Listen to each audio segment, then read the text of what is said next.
Okay, hi everyone. I'm Sam. I'm Lexi, and you're tuned in to Make It Make Sense. And this week, we'll be discussing the minimalistic approach to budgeting. And for the icebreaker question today, have you ever regretted a purchase that you made? Why or why not? That's a good question. I think I've definitely regretted some things that I've purchased, and only because I didn't really need them or didn't use them as much as I thought I was going to. I feel like that's what happens when I tend to regret my purchases, which sucks because then I'm like, wow, why did I spend that money? Yeah, I would agree. It's mostly it's not a specific thing, but it's just like a splurge that happens every now and again, usually over food or something stupid like that. And I'm like, I really didn't need to order delivery that day or get the extra sides and all that. Okay, so getting into our topic of today of the minimalistic approach to budgeting, how would you define minimalism? I would define minimalism as truly just having what you need in the bare bones of that. I feel like with all things, we can be more minimal. I was just eating my breakfast a little bit ago and I pulled out my drawer of silverware and we have 20 spoons, maybe 15 forks, things like that. And that's fine, but a minimalist is maybe more like, why do I have all of these spoons? There's only 4 people that I live with. Maybe I only need 4 spoons. So things like that, truly just getting at the most minimal that you can, I guess, in your life. Yeah, I think that's like a perfect definition, just living life with the bare necessities. How would you describe your current budget and would you describe yourself as a minimalist? My current budget, I don't know how I would describe it, loose, I think. um, I do like a combo of Excel and Mint to kind of keep me on par with what I'm doing, but also it's weird times, so I'm giving myself a little more of leeway when it comes to certain things so I can stay happy as a human.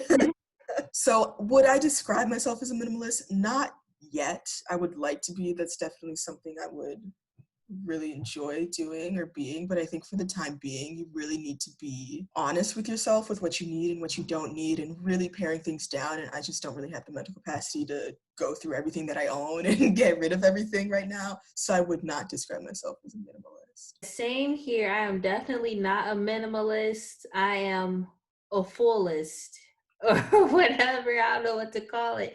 I I'm not good with budgeting in general. And since this quarantine has started, it has been terrible. I don't keep track of anything. I just swipe or pay in one click or whatever. So it's been pretty bad. I'm not even gonna lie. It's been bad. I'm definitely not a minimalist, but I am saving.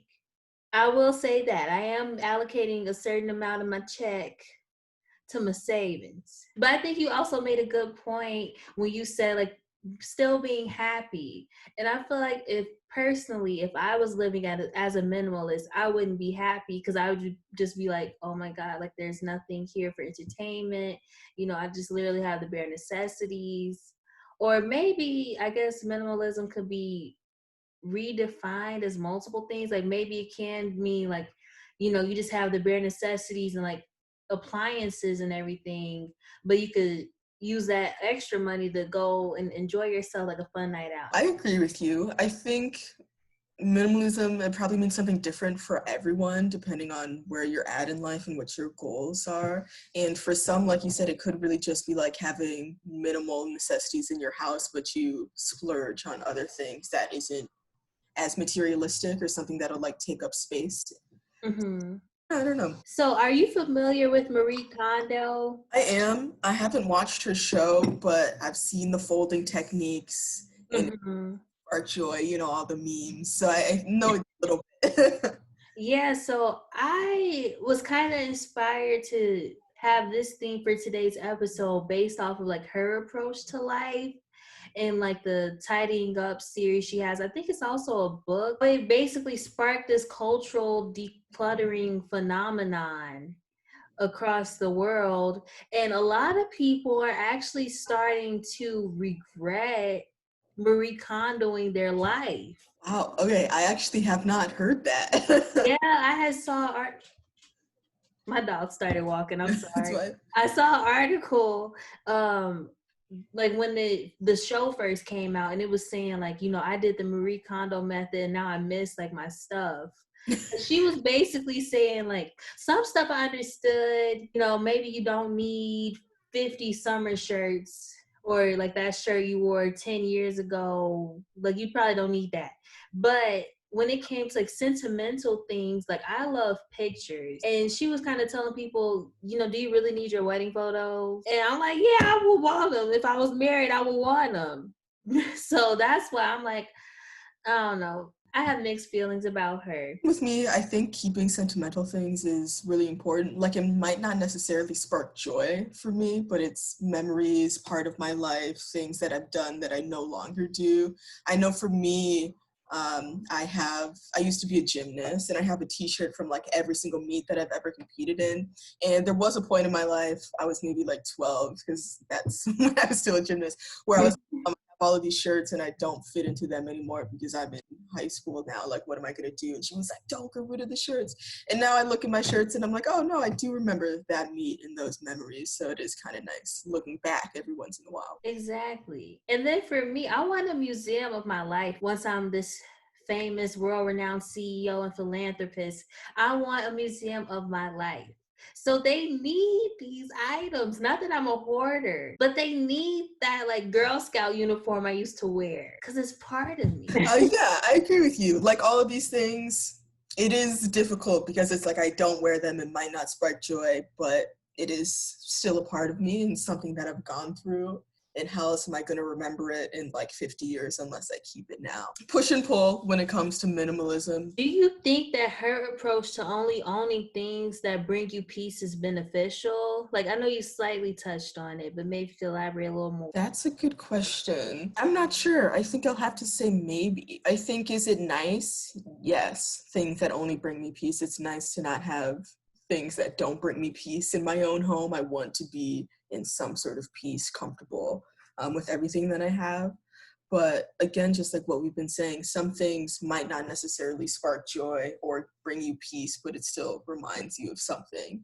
And that's still nice to have around. So, our final question is, do you think it's possible for students to live a minimalist lifestyle? Why or why not? That's a really good question. And the first thing I thought of actually was an article that I read maybe like 2, 3 years ago, talking about how minimalism is really difficult for people who don't have a lot of money because, and not to say all students don't have money, of course, there's always the few who are doing just fine.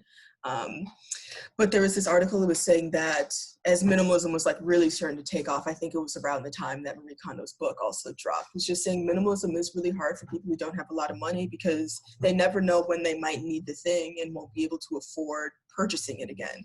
So it's like, yeah, I'm going to keep all of this stuff even though I might not be using it now or have any need to use it in the future, but maybe I'll need it and I won't be able to afford it when I actually need it.